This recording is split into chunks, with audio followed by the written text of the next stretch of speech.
Before we get started with today's episode, check out the Sheaux Some Nola Experience online. It's a monthly subscription opportunity to experience New Orleans wherever you are and support the local businesses that make the city special. That's SHEAUX, somenola.com. Enjoy today's episode.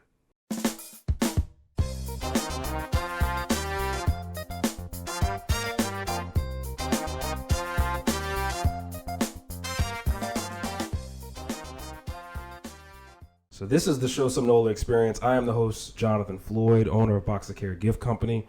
In this episode, I have everybody's a special guest, but I have a good friend of mine who wears a lot of hats. Mother, wife, momapreneur, world-class cookie maker, many other things that we'll talk through today. Mrs. Brittney Dobard, the owner of Nola Cookie Company. How are you? Hi, Jonathan. We talk all the time, so this is the first time we're sitting down to do this, and I appreciate you. I asked you to do this, and I know this isn't everybody's jam. No, I'm not a video girl. I love it though. I love that you included me in this. Yeah, I mean we obviously work closely together, but like this is something different that I want to do. And I'm doing a subscription thing, and you're going to be a part of the first edition of that. But even still, like, for now, years and years, we've been working together. And I'm like, I always, you and a couple other vendors who I've been working with, I always want to, like, include y'all first, just because y'all been there with me. Appreciate it. No problem. So we're going to do your background and talk about the cookies, and I'll hit you with a lightning round and all that good stuff. So let's go back for a second. You're from New Orleans. Born and raised in New Orleans. Where did your love of cooking come from? Because I read something about you with your grandmother growing up and following her around the kitchen and all of that. Well, like many other people, I'll tell you my grandmother makes the best food around, because everything that she made was my favorite. And if it wasn't my favorite, it became my favorite. And everything I wanted to eat, I wanted her to make it. So following her around in the kitchen was my favorite thing to do because she was who I wanted to spend all my time with. She had all the food and everything was good. So I just took a lot from my grandmother. I learned a lot from her. I followed her to work. I followed her around in the kitchen at home, and I learned how to do a lot of things. I couldn't do anything in the kitchen to help her other than wash the dishes because she had it all together. What I could do was help with the baking part, because that's when she'd be tired of all the cooking and then she'd need somebody to kind of assist. And so that's why I come in. What was her favorite, or what was your favorite dish that she used to make? Crawfish bisque. And Easter just passed, right? And I haven't had it in a very long time because it's one of those things where it's a labor-intensive dish and you have to really prepare to make it. But even if I bring myself to making it, it's still not going to be anywhere close to hers. So I wouldn't dare. I do like a good crawfish bisque. So you mentioned helping with the baking. Is that where the love of baking came from? I am naturally a foodie, and I blame my grandmother for that as well. I thank her for that because I love food. I love the culture. I love, that part of our heritage. But food and baking, I think they go hand in hand.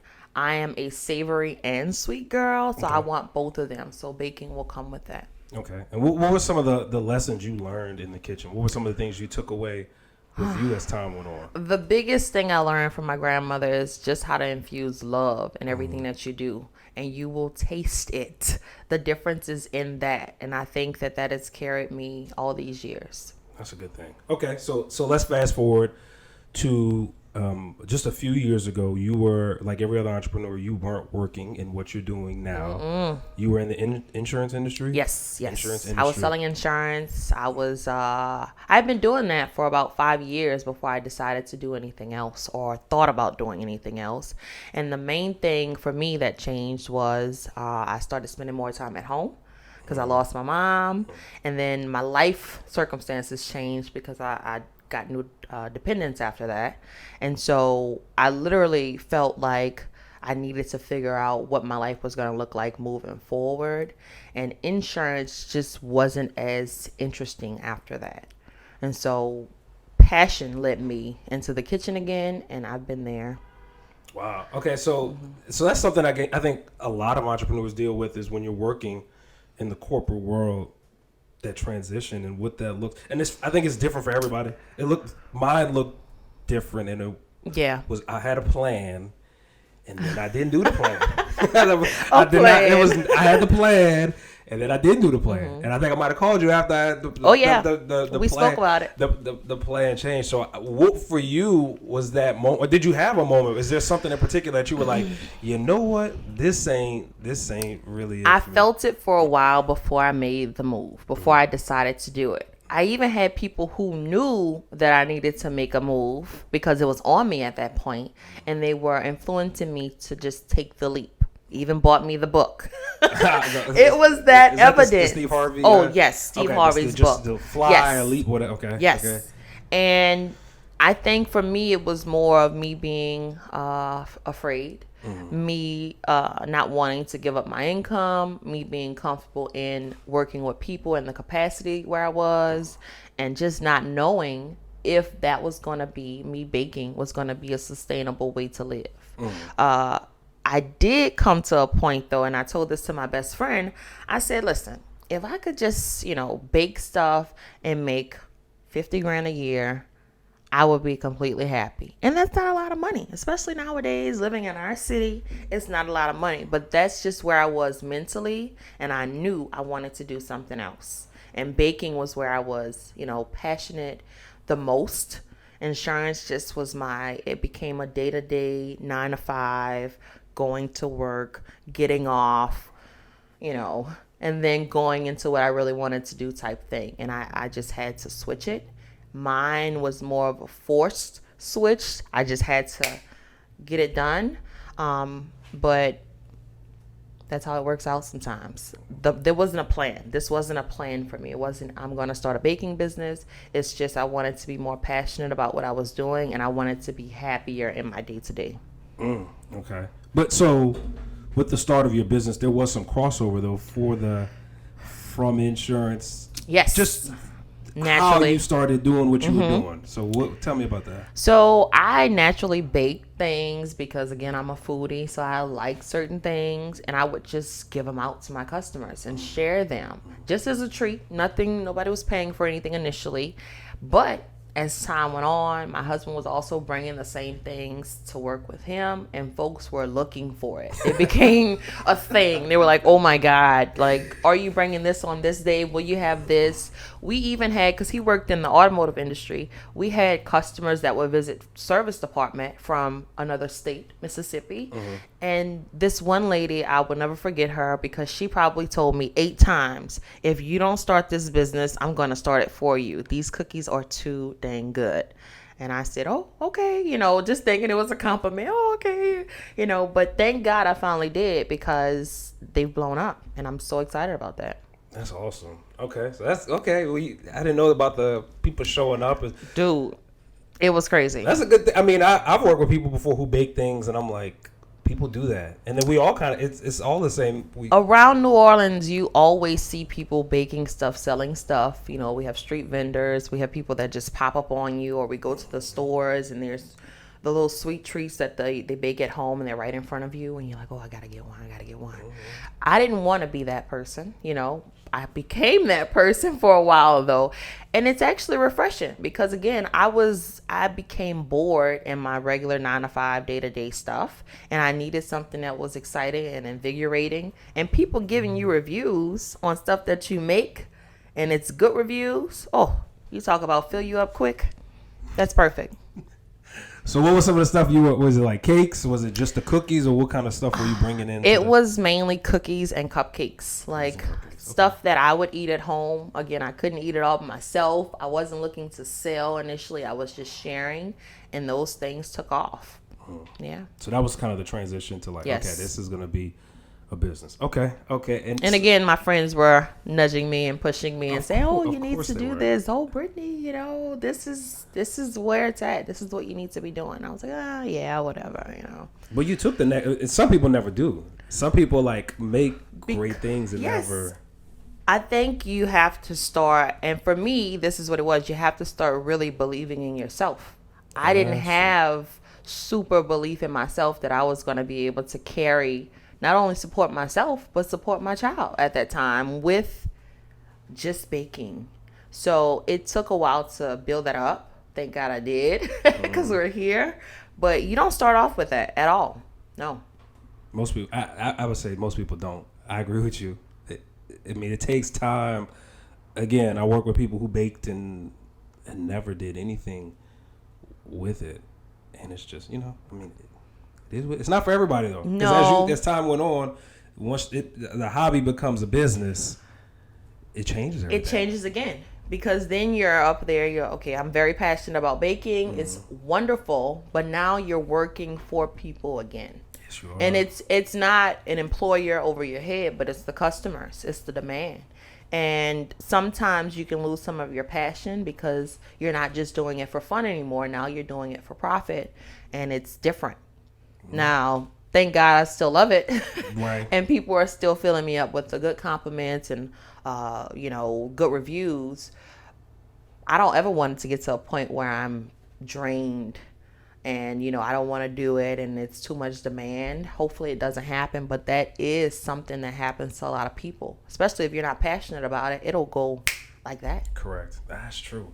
And those expectations, to your point, those expectations come on you, and that changes everything. It does. That changes everything. Okay, so you mentioned Neil, your husband, and y'all are. I mean, there's a lot of husband and wives that go into business together. Some work, some don't. And it's just it just depends on a lot of things. Depends on people. Some people have different specialties, and one person will do one thing and one. But like y'all both kind of do a little bit of everything. So how has that been with y'all's dynamic from a working and then like the personal part of it as well? So I met him in a working capacity. Initially, we were working both in automotive. I was already working where we were for a while. So when he came and started working there, I ended up being his trainer. And so we started in a work capacity and we worked very well together, became friends and blossomed into a relationship from there. But I think because we started off working together, that's why we worked together so well. Okay. That's okay. And I don't want to just, blame it all on that because I know we have a natural connection and we just naturally vibe, but it's perfect because we started off working in that capacity and I would sit with the customer and get all the information and do all like the initial sit down. He would do the test drive.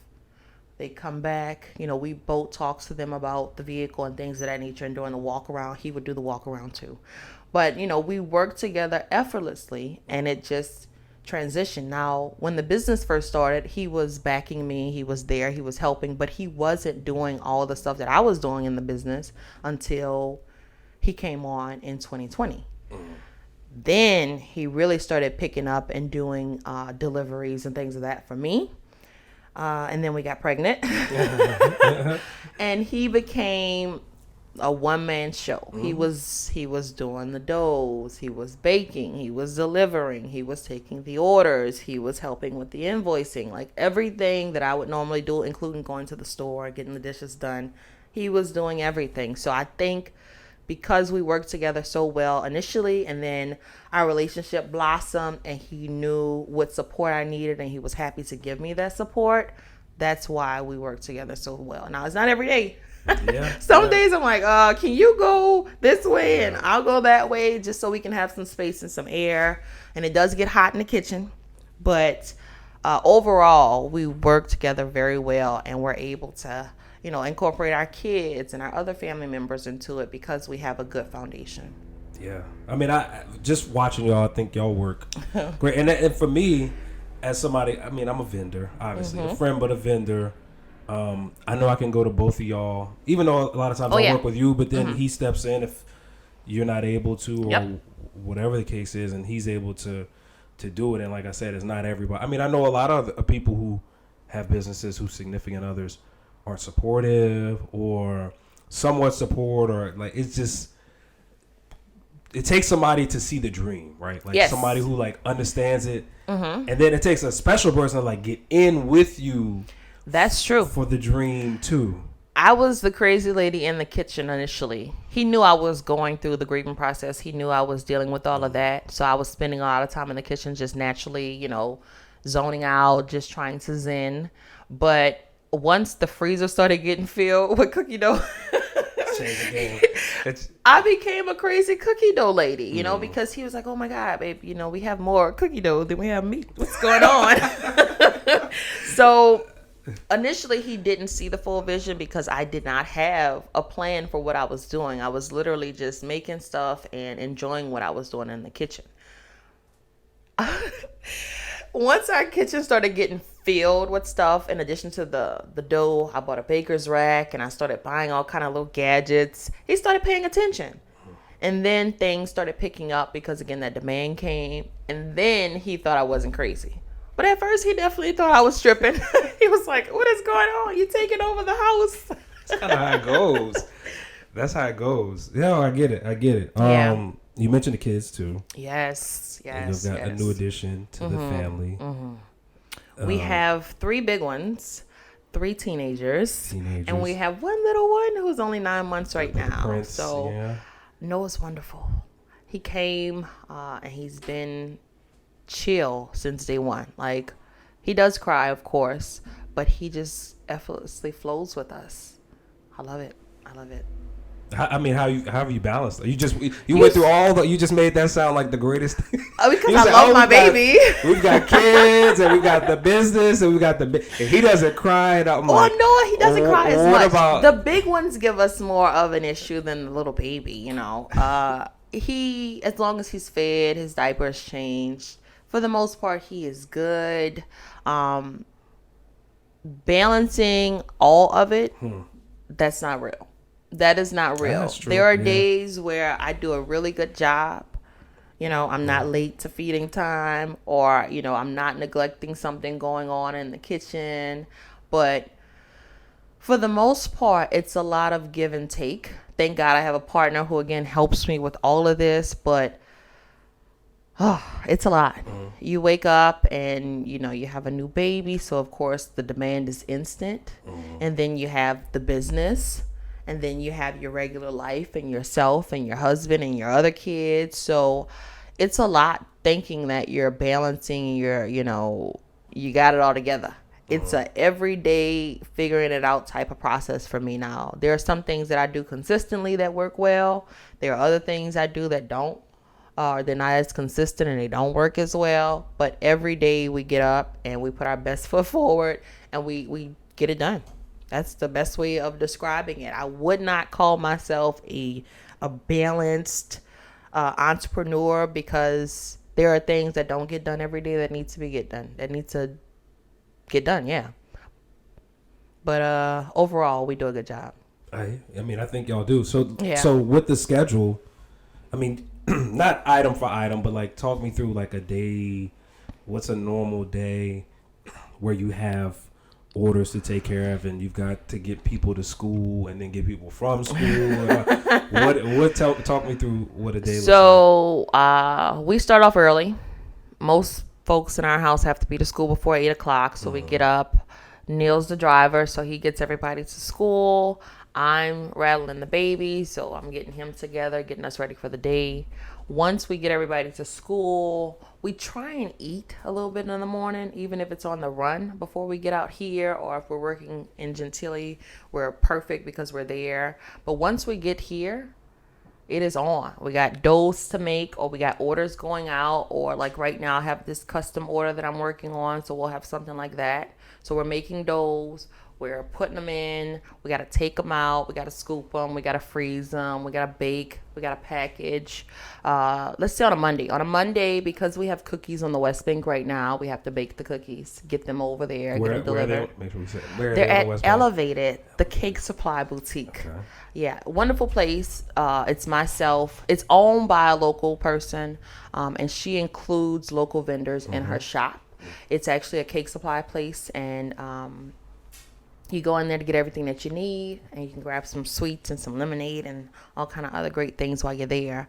But we have to drop cookies off at the vendors, or we have people picking up cookies for their spot. So it's literally on all day, and then you have to get the kids before 3 or at 3, so you're on again. And then our business doesn't pick up until the nighttime. So that's when we're really nonstop. 5 o'clock, orders start ringing in, and folks are either getting delivery or pickup. So we're running around the kitchen. I have my 14-year-old helping me out, packaging orders. I have my brother who is 19 now, and he delivers the orders, not via the vehicle, but from the door to the curb. And then Neil's delivering. So either Noah is strapped on to me or he's sitting in his seat, watching something like Miss Rachel, which we love, or Gracie's Corner. But it's a lot keeping everybody busy. And then orders aren't always scheduled. So it can come, you can order now and I have to get it ready within an hour. It's a constant change all day, because we don't know, of course we're working, but we don't know if we're going to have 5 minutes of clear time or 20 minutes of clear time or 3 hours of clear time. So in that time, we usually fill it up, making sure we have things prepped and ready. If we already have things prepped and ready, then we're just chilling for a minute and waiting for something to come about.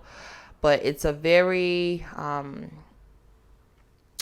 busy type thing. I don't know how else to describe our schedule. It's not hectic. It's just busy. Okay. Yeah. Okay. I mean, that was a lot. You said a lot. Okay. That's a lot. Okay. So the start of the show, the cookies. Mm-hmm. Now I know I'm gonna ask you a question, and I know what you're gonna say, but what's your favorite flavor? Oh. And you have to pick one. Like, okay, so that is always, because I know you'll say, "Oh, they're like my kids." What's your favorite one that you make to eat? Let's start there. What you make? So the one that I eat the most, that's what we're gonna say, because I literally love majority of the cookies. If it's a flavor, like there's certain flavors I don't like. Okay. Just because I don't like peanut butter. At all. I'm not a peanut butter person.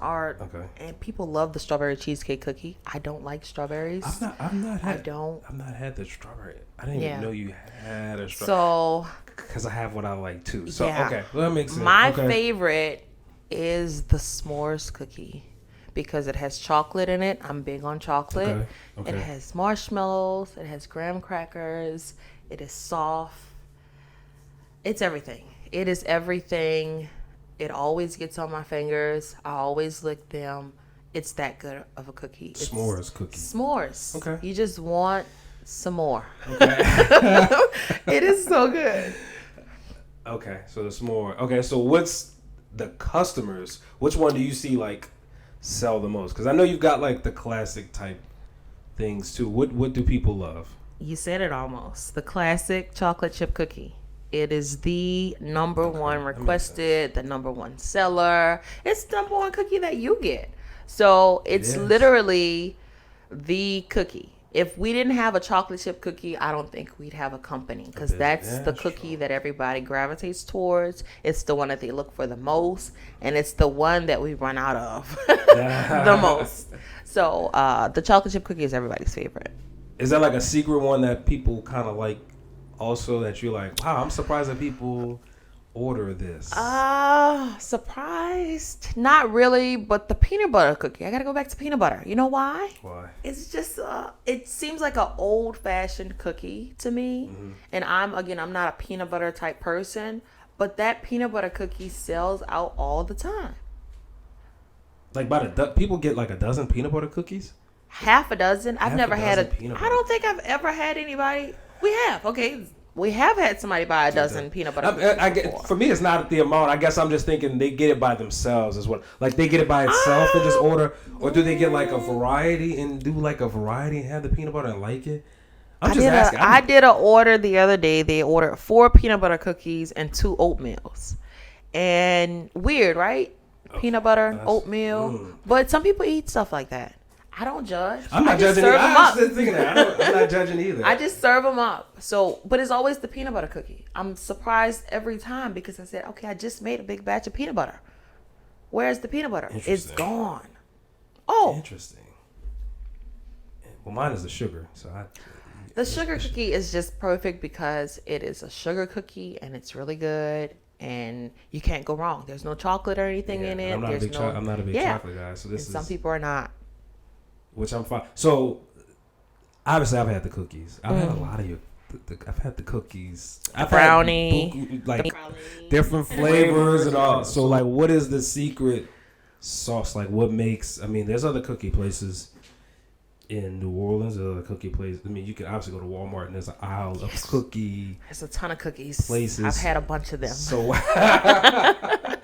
so why? Like, what's your secret sauce? I mean, obviously nothing proprietary, but like, why are your cookies different? I think first off, the love and the level of passion that I put into these cookies, the small batches that we make, I think that is the number one thing that sets us apart. But the flavor, New Orleans is known for its flavor, the way that we put things together, the way that we marry certain things. And I think with our cookies, we always try and put extra flavor in them. And I think that comes across. People are able to taste it on their palate. No, it's not just a regular basic chocolate chip cookie you can go get at the store or somewhere else. This one will be different. And I love that people love them. Yeah. Because sometimes different could be a bad thing. But we're not so different to where we're rattling people.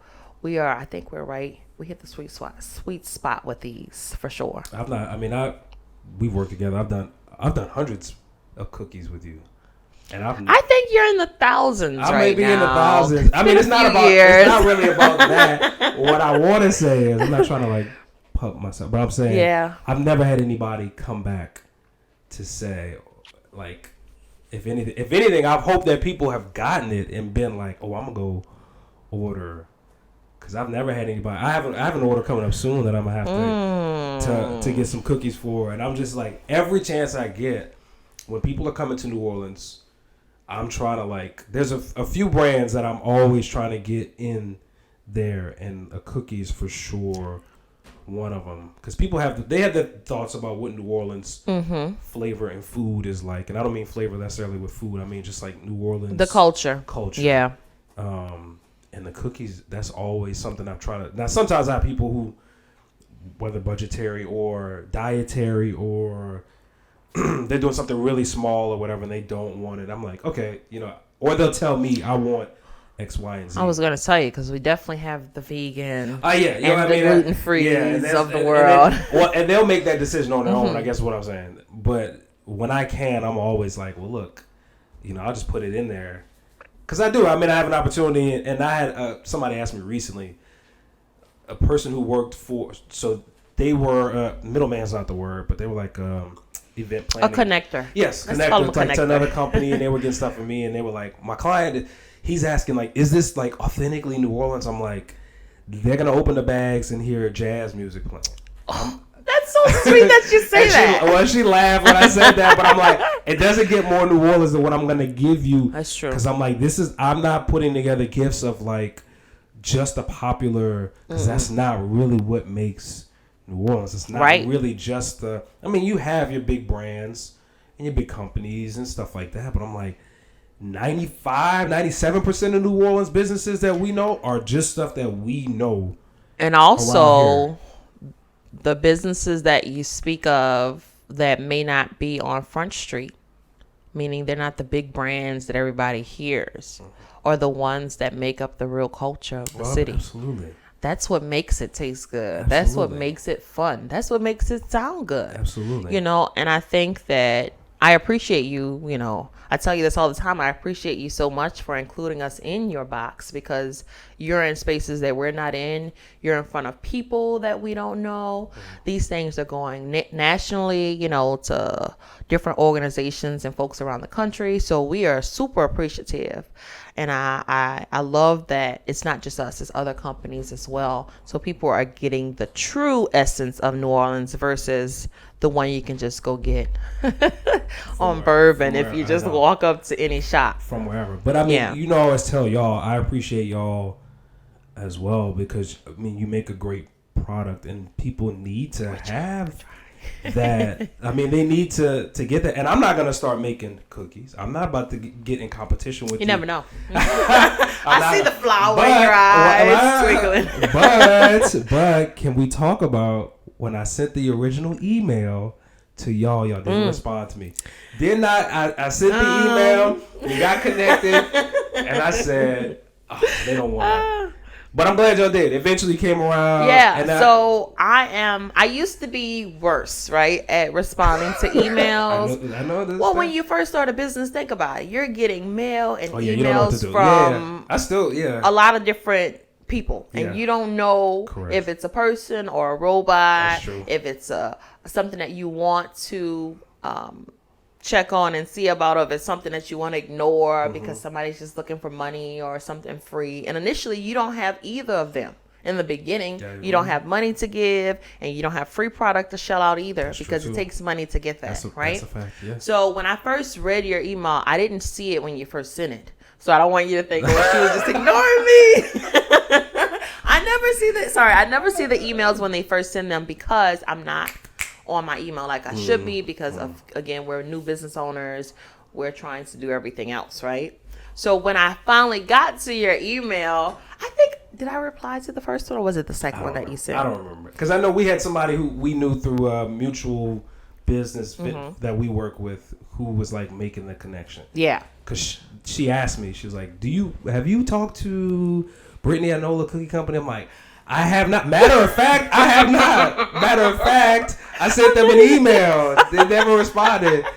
And then I'm not laughing at you. I'm just laughing at myself, because we could have been doing great things together, but I suck at doing emails. But I'm a firm believer. Everything happens when it's supposed to. So it wasn't that time. I didn't have anything to offer you really at the beginning. And I didn't either. Yeah. And I didn't either. And I really didn't have anything. For me, it was like, even what I'm doing now to this day is like going out and just identifying the people who I'm like aligned with. Hey, you make something awesome. Do you want to be? And some people do, and some people say they do and then don't. Well, that's a whole nother story.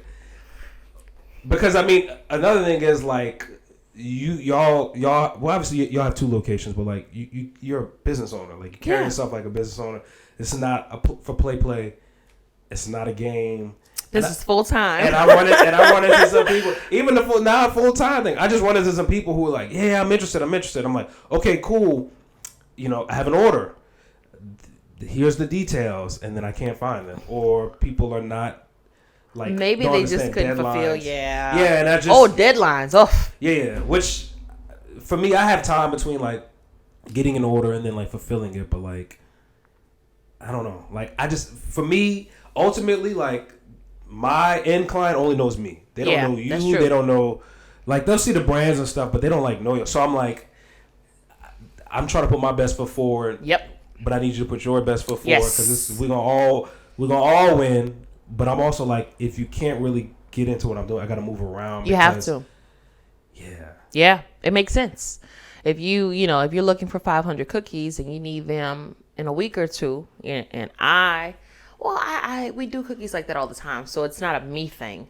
But I think for other people, it could be hard if you say you need something like that in a week, and they're brand new and they were interested, but they weren't all in. Yes, correct. So they don't have the money, or they don't have whatever they need to make it. And it's not just making it. You make it, you have to package it. Correct. It needs to be super presentable, because it's going into this beautiful box next to all these other beautiful brands. And so I think sometimes it could be a little, maybe they're just not at that step where they're ready to present themselves on that level. And so maybe that, and again, when you start out, you are not there. No, you could have a great product, and you could be able to make a great product, but then presenting it on the level that you need it for your product, that's another level. That's true. That's another level. That's true. And it takes time and experiences to get there. But like by the time you and I connected, we were like ready to rock and roll. We were ready. If I say, hey, 3, I mean, I know now if I can. So like I need to order a 50 soon coming up, which I know 50. I can call you that day. Soon. I can call you that day and say I need 50. You call me in an hour, I got 50 cookies. But I have ideas, and I'm kind of going off of.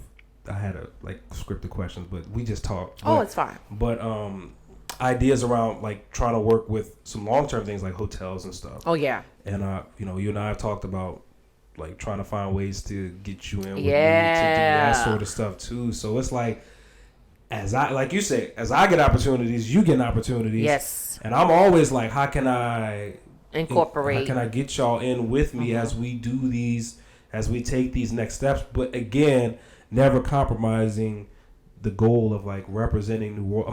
I mean, we want to make money. Yeah, we want to make money. Like, we want to make money. We have to make money. We have to make money, but like also never really selling ourselves out or short of what the goal is to put great product. Yes. And it's not even that you a black business or black owned or woman owned, but it's just like, man, you just make good product, and it's like people need to get that. They do. I agree. They need to try it at least, you know. They need to get that. Don't come to New Orleans without trying great things that are in New Orleans outside of just the po' boys. Correct. And the gumbo. Right. French Quarter, Bourbon Street, yes. all that same. Yes. You know? And I mean, they have it's good. Of course, there's good restaurants and it's like, yeah, but like, I mean, you go to the Bywater, or you go Uptown, you go Gentilly, you go the East. Mm-hmm. As far as out Slidell, North Shore, businesses will contact me, and I mean, just they got people who make some really good. Jefferson Parish. I mean, I'm from Kenner, obviously, but like Jefferson Parish, I met with some folks in like government there, like wanting to do something in Jefferson Parish, and I'm like, they have a lot of businesses in Jefferson Parish. Oh yeah. Because I mean, but it's like that's all the culture, the essence of what New Orleans is. So those small shops are where it's at. It is, and it's not just getting a hurricane and the paddles and all that stuff. Hurricane. So, which is it's just the challenge. Anyway, so I do kind of went off on a tangent, but back to we talked about customers and stuff, but like, what's some of the craziest orders? Like, what's something you've received or got requested that you were like, what is it? Like, I don't know what I'm gonna do. I'm going to tell you two stories. One about a crazy request, because what were they thinking, right? Let me get that one first. This lady wanted, and she asked for our chocolate chip cookies without the chocolate chips. Okay. All right. What is that? What is that? That's a sugar cookie. That's a sugar cookie. Okay. I was like do the math for me. Write it out. A chocolate chip cookie. You're not a big chocolate person, right? I'm a big chocolate guy. So you wouldn't order a chocolate chip cookie. You would just order a sugar cookie. Would. This person wanted a chocolate chip cookie without the chocolate chips in it. And when I offered her a sugar cookie, she didn't want the sugar cookie because in her mind, the sugar cookie couldn't be the same as the chocolate chip cookie without the chocolate chips. But it is. That was the strangest request I've ever gotten. So I'm going to say something you're not going to like, but the customer is always right. Isn't that what you say? So for the person out there, chocolate chip with no chocolate chips. I'm saying that I'm being facetious, but for the person out there, like, so when you get something like that, how do you respond? Yeah, I mean, you're a business, like, because you don't know if she's gonna. You say something crazy and then she goes on the internet and says, I went to Nola Cookie Company and you know what the crazy thing is with businesses? For the most part, you never hear both sides. No. Do you notice that? And it's not even just businesses, just in general. You always hear something after the fact. And it could be two people where somebody says something about somebody else, subliminally or whatever. But like, she can go in there and say, Nola Cookie Company. I asked them for cookies. Didn't say she made a crazy request and said, I asked them for cookies and they didn't deliver. They didn't do X, Y, and Z. Don't go there. Mm-hmm. And now you know that. Now that's got, because I told my wife, it went viral. Bad news travels fast. Bad stuff travels faster than good stuff. I'm like, you could do 1,000 positive things, one bad thing, and then people, see, they terrible. All the reviews in the world, and it won't even matter. Right.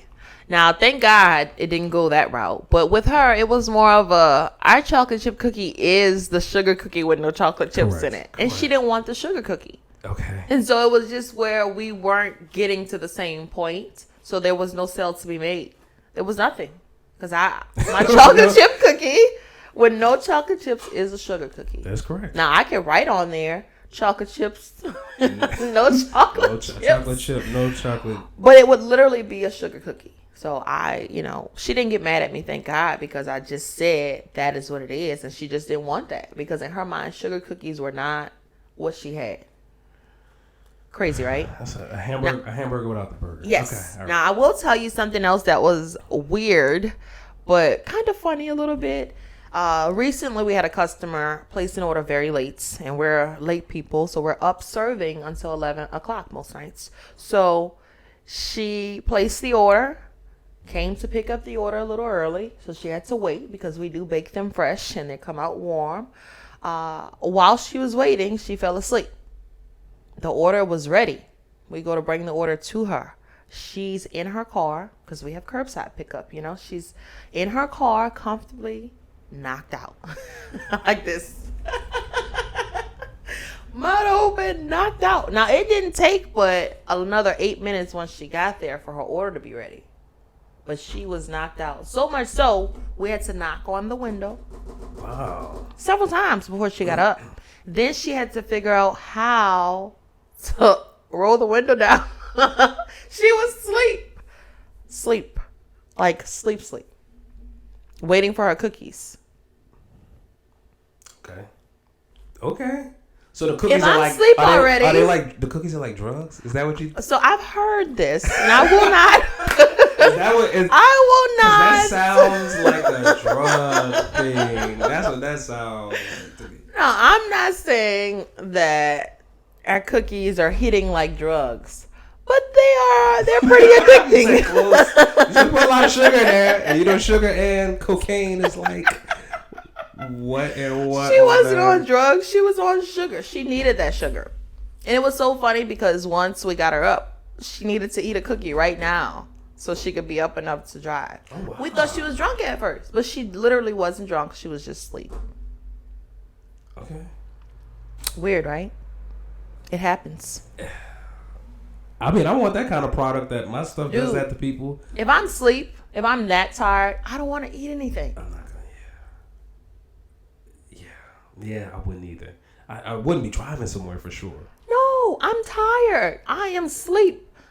So sleep. I don't know how to get the window down when I wake up. Car. Okay. I don't know. God.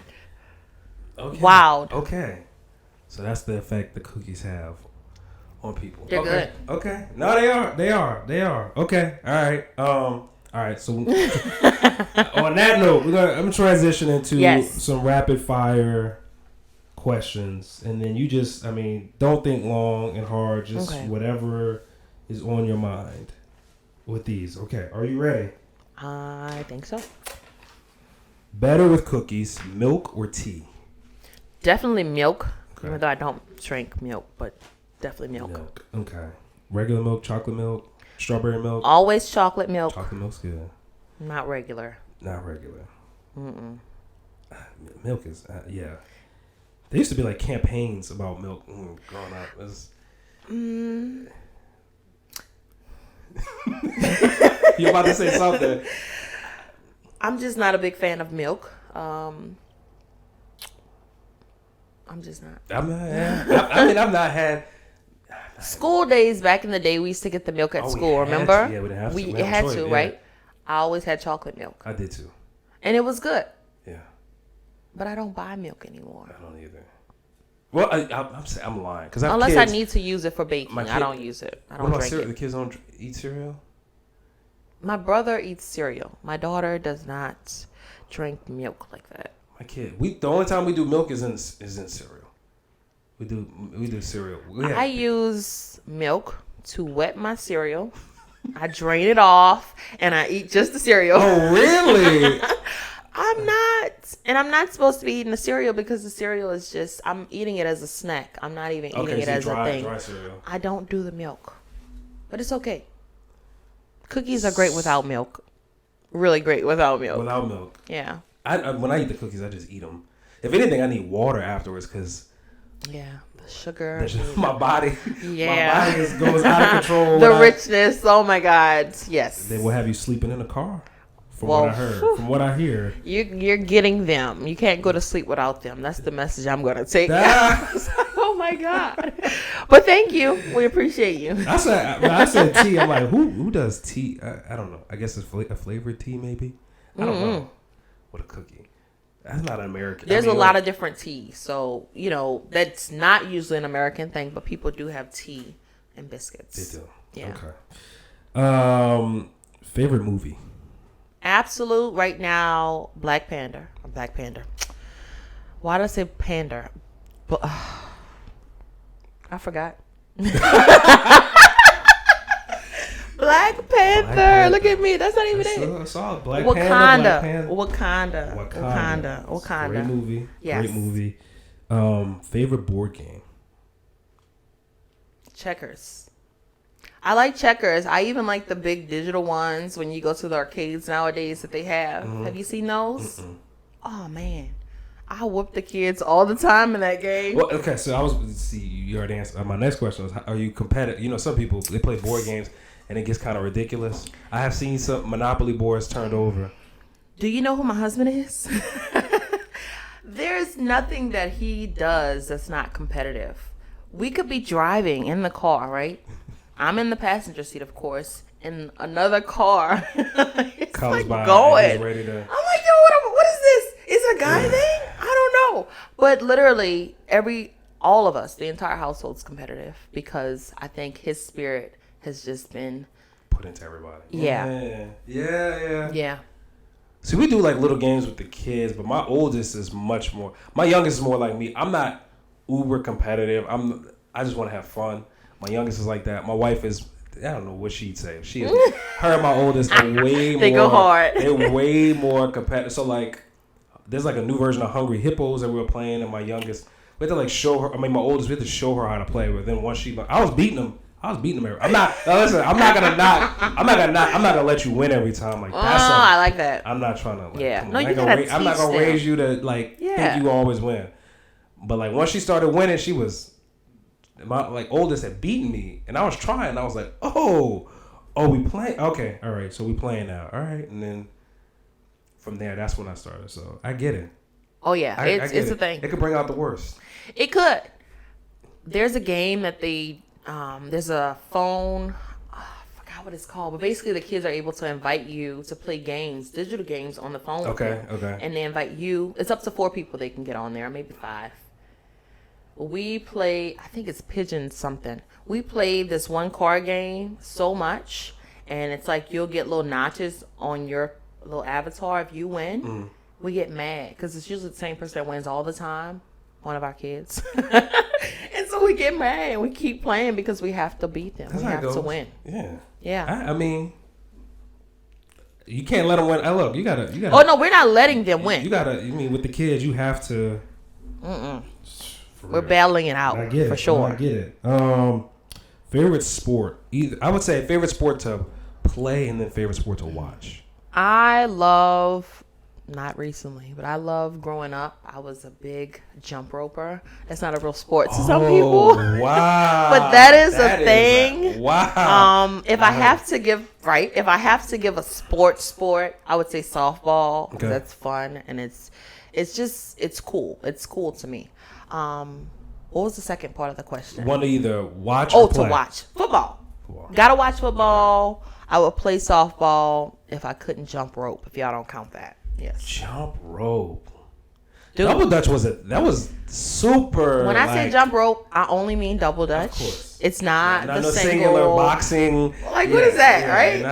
Jump rope. We grew up playing double Dutch. My wife used to. Yes. She said she did. I don't know if she just said she My did. husband says the same thing, but guess what? I'm going to show him that I could still jump rope. I even bought the rope already. I'm like all the way sold on this. So if you see me on crutches, so you know how to like jump it, because it's the getting in part for me was the thing that you had to like.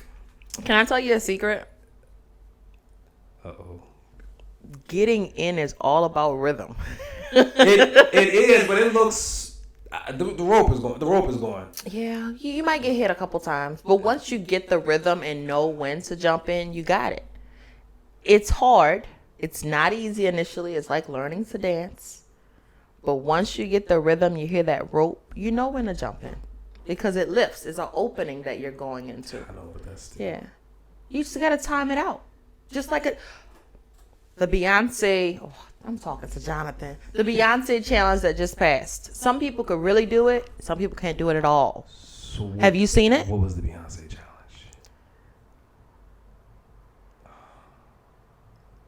Cuff it, you know. Oh, I don't know. It's called the Beyonce challenge. I had to stare at you so long because I'm sitting here like. It's called the Beyonce challenge. Cuff it challenge actually, okay. But it's right. Beyonce. It is Beyonce. It is. And you know everybody can't hit it. Had to do the dance. Yeah. No, I agree. It's I can dance. I just can't jump. I could jump rope by myself. I just never double dutch. And I see girls doing it growing up. Yeah. It's an experience thing too. You literally gotta feel and know and hear and see to do it. But you could do it. Eventually you'll get it. I'd have to even though. Oh, the turning, I wouldn't let you turn as a beginner because if you're not turning properly, it changes everything for everybody. That makes sense. And both of the people have to be on point getting it right. That's true. It can't be wild. This I seen turners turn in and I'm like, man, that's okay. It's serious. Listen, it's serious. It's a lot. It's serious. Okay. And I've ruined rapid fire because I'm not even. No, I'm sorry. Rapid. This has not been rapid. Outside of the cookies, the thing that you cook next best is. I make a really good seafood pasta. Is that true? Bomb.com. Seafood. Bomb.com. Your shrimp. I'm a shrimp, crawfish, and crab meat. Okay. Now we did put some lobster tails that we cut up into the last one. Call me next time you do the lobster. Dude, they were on sale. I had that. Was it already? They were cooked. Or so you bought the shell tails and then cut them. I got you. Yes. Okay. Take them out, slice them up, add them in. Deliciousness. So yeah, next time we'll have to let you try the seafood pasta. Let me know. Nah, you know I'm not a big seafood eater. I thought we've had this conversation. Shrimp, no. Crawfish, no. I know I'm not. Where are you from? I'm Kenner. No, there's water in Kenner. Where are you from? What is going on? My family. Come on, Jonathan. Crawfish, shrimp. You say you don't eat these things. I eat lobster. I eat fish. What's the difference between the lobster and the shrimp and all the other stuff? Well, I don't. The shrimp for sure. Too small. Too gummy. Which I know. There is a way to make it. The same thing my wife said. She was like, "It's not everybody who's." I'm like, "Look." You had a bad experience and you gave up on it.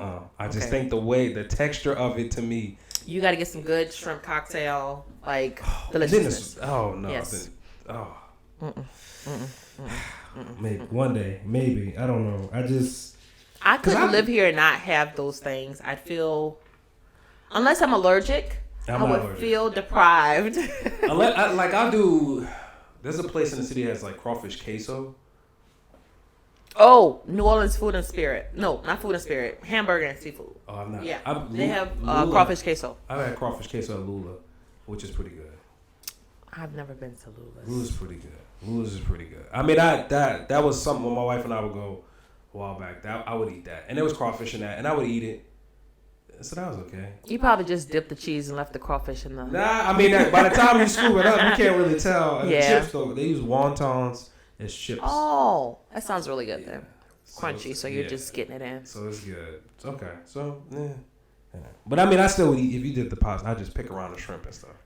I would just do but I know. I can't make you a seafood pasta with no seafood in it. It's the lobster, but I can't afford to just put lobster in either, so... You're going to be waiting for that pasta, John. Lobster pasta sounds good, though. It does sound good. I have a family member who does, for Thanksgiving, she does seafood dressing. And then she'll do one without seafood for me. Well, it's just cornbread. It's just cornbread dressing, but with no seafood in. So it's like the ground beef and the cornbread and all that stuff. I feel so bad that you're missing all this flavor. There's other... I mean, I'm in New Orleans. There's other things. I'm that person who brings the seafood peppers for Thanksgiving and Christmas. That's okay. I mean, hey.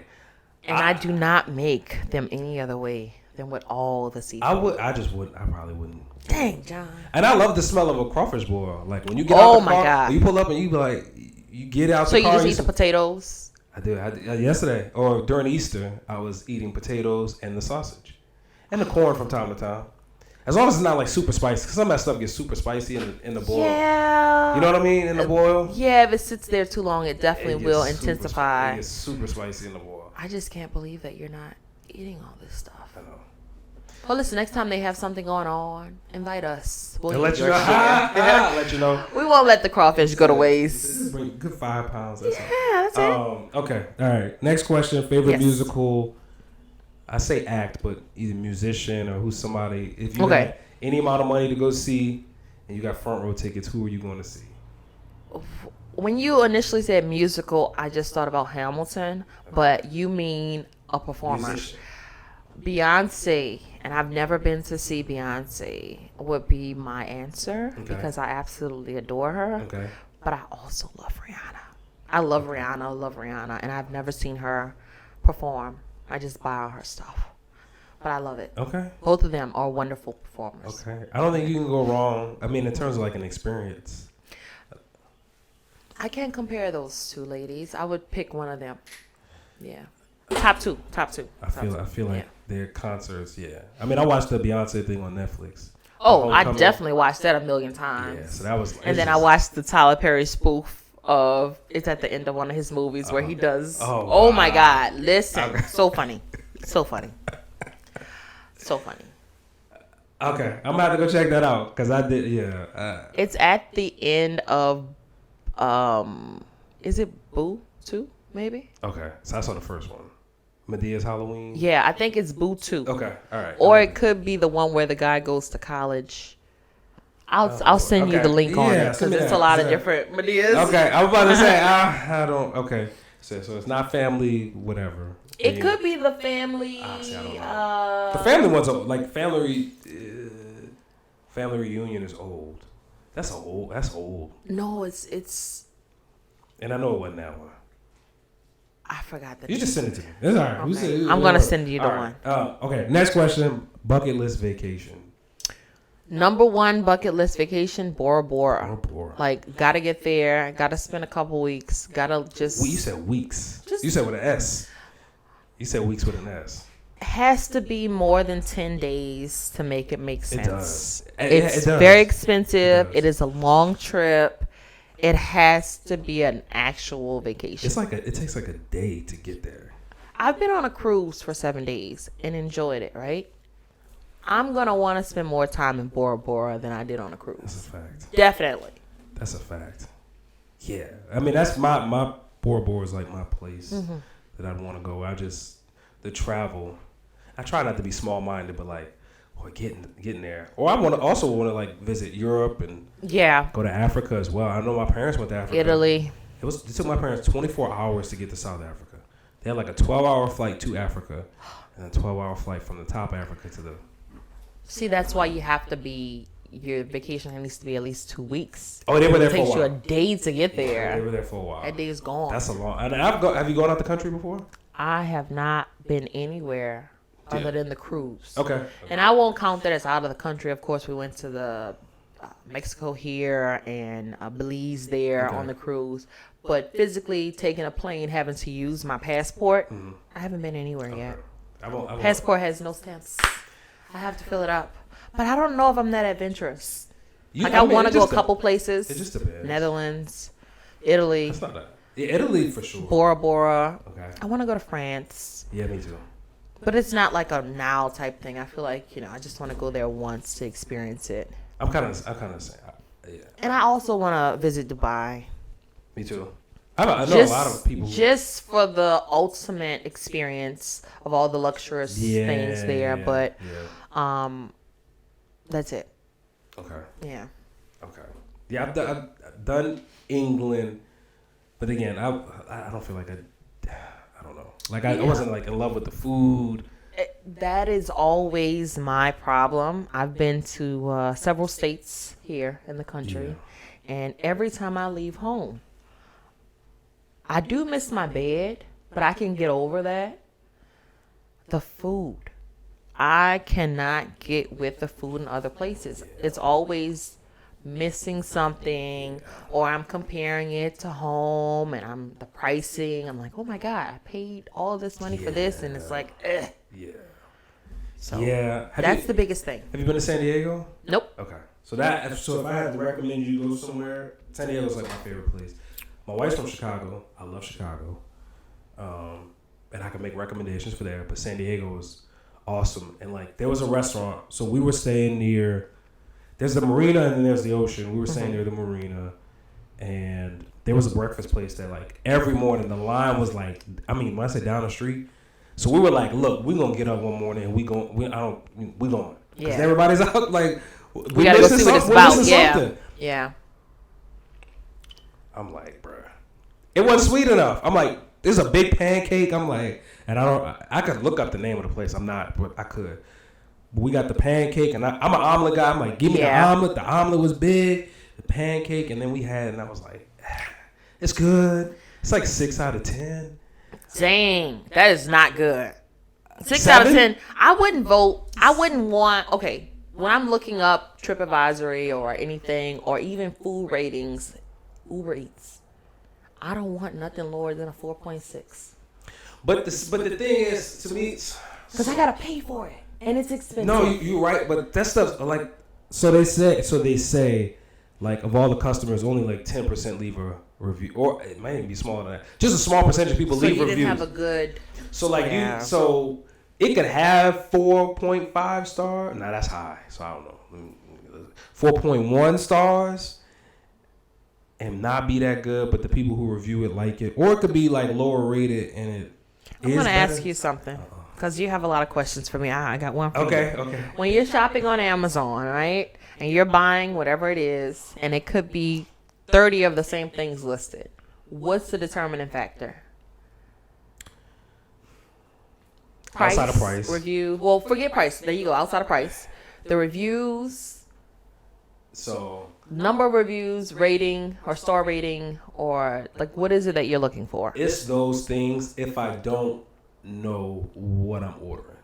Okay. So there may be a product I like that other people might not like, that I'm like, I already had it, I know how it is, a certain drink or something like that. But you're right, yeah. I mean, if I look and it's not highly reviewed, so if it is 30 of the same thing, you're right. I will look and people will say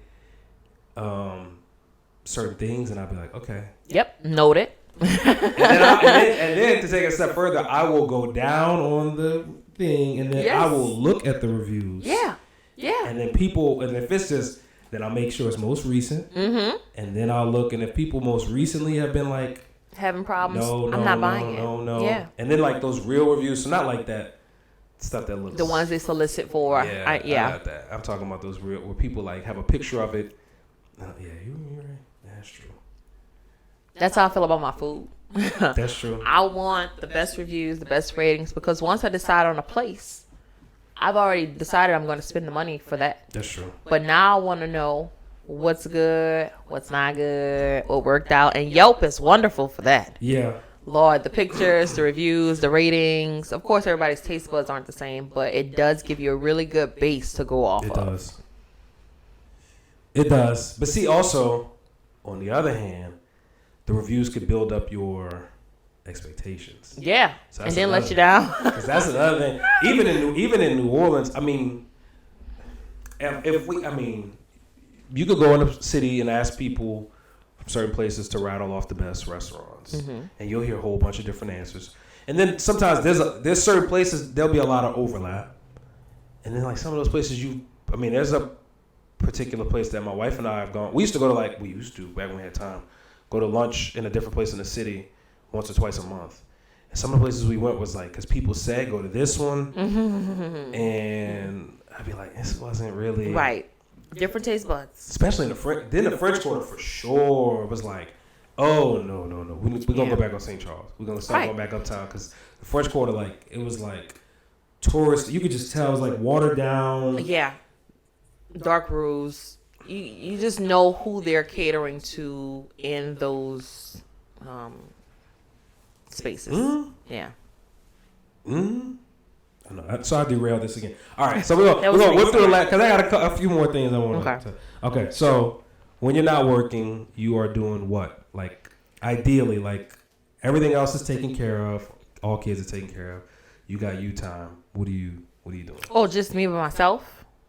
What you? Or it could be both. You. Oh. So not family time. I can't say spending time with family. What? That doesn't. Right. It doesn't happen most of the time. That doesn't really. I mean, if it were just something you could do, if you had time on your hand, it was just you. I am very much behind on reading and my audiobooks because I'm big on audiobooks more than reading, and getting a good nap in, a good long bath versus a quick shower. I mean, those things are like on my list, but just relaxing. If it's not a family time type thing where I'm spending time with family outside of work, then I'm just trying to relax and catch up on stuff that I would be doing, like reading or listening to an audiobook or watching something that I'm learning from, because of course we have to always continue learning, you know. Correct. So those things are things that are, it's a continuing education, but it's also a enjoyable experience. So I'm always watching and learning from other people, or trying to take a good nap, or just relax without having to be on, you know, mind on, body on, working. Cutting it off doesn't usually happen. So if I have time, that's what I'd be doing. Okay. TV show that you watch that you wouldn't want anybody to know. So what's your guilty pleasure? Snapped. And that's horrible, right? I'm gonna go to the next. We'll go to the next question. We watch Snapped. We watch true crime. We watch all these shows where it's like real life. These things happen, and they're talking about all of it and what went on and how, and it's scary. And I don't put it on, but I watch it every time it's on. So Snapped is not scary. It's scary for husbands. Yeah. It's not always the wife that does it. It's usually the husband that dies. That's the whole premise. It's some woman is snapping. No, it's on oxygen. That's terrible. Listen, I watched this. It's not always the woman that snaps. Sometimes it is the man. It is usually. It's like it's like 98%. Yeah, the woman. But the men are crazy on the show. Now Dateline is the inverse of that. Oh yeah, I watched the Dateline too. Dateline is the man. Dateline is the man. Snapped is not just the woman. I promise you. I'm gonna send you some episodes. I believe. Like, oh my god, you know, like this is wild. So we always like to guess with Snapped if they got off. That was always So we always like. You know what story? And I won't sidetrack us too much, but what story truly like floored me because I just recently looked into it with Snapped. The basketball player. Dang it, what was his name? You talking about the one in Memphis? Lorenzo Wright. Yes. Yeah. Oh my god. I just saw that one on Snapped or True Crime or whatever the name of the episode was. But that whole story just... Yeah, I saw... They did a 2020 about him recently. Dude. I watched the 2020. I mean, we knew of the story, but I did not know. Maybe I heard of it back then when it happened, but I did not have it on the forefront of my mind. I was like, oh my god, this basketball player was killed? Yeah. I watched it like I didn't know. I remember when it happened. Dude. This was years... I mean, this was years ago. The mother on that show, on that episode, Lorenzo's mom...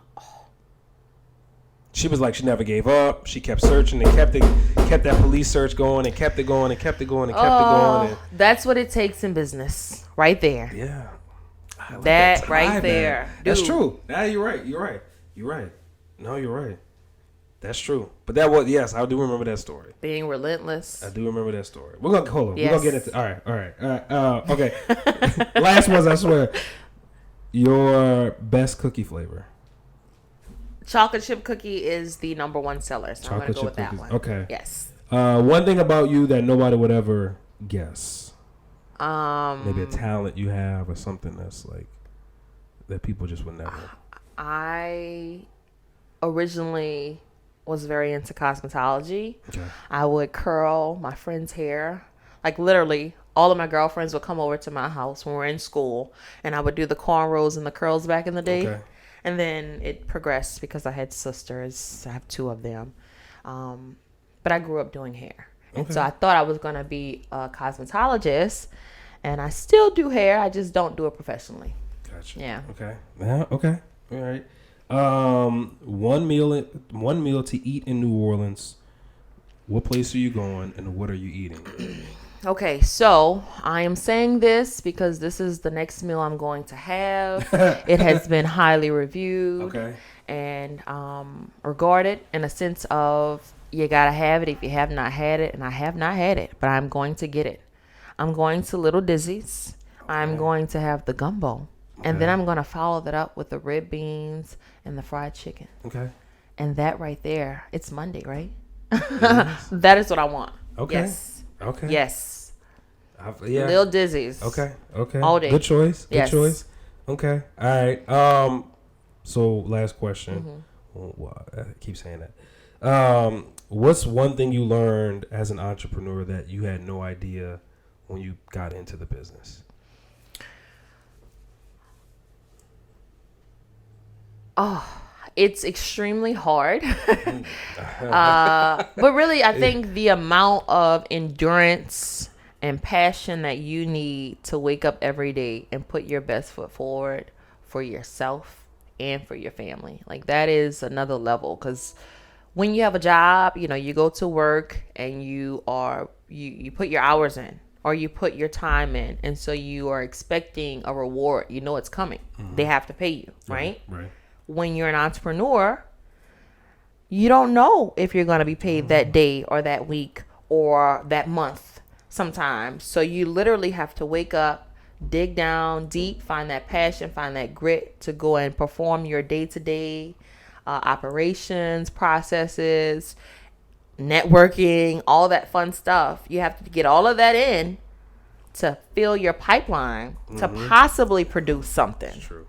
So I think the amount of passion, grit, endurance that it takes to really get you up and going each day, that's something that I'm learning about. Because initially you don't know these things. Of course you're passionate, but there's another level that you have to go to keep it going for a long period of time. And just to stay consistent. That's true. It's a lot. I think to add to that, like it's a numbers game. I think is what you like. Everything is a numbers game. Yeah, it is. Like you really just don't know, because you'll think. I mean, people will come to you and stuff will present itself. You're like, man, this is a great opportunity, and it never comes to fruition.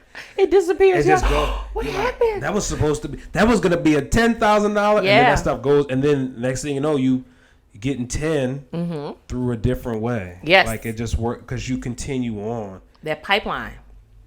Keep building your pipeline. Something's gonna come through. Everything's not gonna work out. But something is going to. Most stuff doesn't. Yeah. Well, most stuff does not work, especially for a small business. It's different. 100%. But even once you get so big, the big ones pick and choose. So that's why they can hit a lot of home runs because they have more options. Yeah, and they can really go identify the ones that really. But for a small business, how do you? So let me ask you, how do you decide what stuff you want to do versus what stuff you don't want to do? Because I'm still, I think, and okay, I'm going to say this. Thank God we don't have a lot of things that come across our plate that we don't want to do. But also thank God that majority of the things that do come to us are things in our niche already. So we bake cookies primarily, right? Somebody contacted me recently about doing a cookie sandwich, but an ice cream sandwich, right? And so I'm working on trying to make a small custom order for that person before I decide if it's something that I want to expand on. But everything that comes to us has been in our realm of things that we want to do or might want to do. We haven't come across a bunch of things that are like, thank God. But there are certain opportunities. Usually it's something where it's it might be a pop-up or something like that. And I'm learning this because we're just not getting into it. Every venue is not right for your product. Every place is not going to be primed for it's not going to be where your customers are. Let's say that. So I'm learning to say no to some of those things because those aren't as profitable, or it doesn't make the most sense for our time. In that sense. Yeah. So those types of things are things that I'm saying no to more versus product requests. Product requests have been on target, on base for us. We haven't had to say no to, except that one lady, with the chocolate and the chocolate chips, not in the chocolate chip cookie. But for the most part, we get things that are things that we can do or that we already do. And now we're getting into external events, and some of those things are more or so not for us or for us. Like, of course you want to be at festivals, you want to be here, you want to be there. That stuff costs money. You pay to be there. Most of them, there's one that we went to that we didn't have to pay, but for the majority of those opportunities, you have to pay for your spot. You have to be prepared, have all your equipment, and then you have to have your product set up perfectly.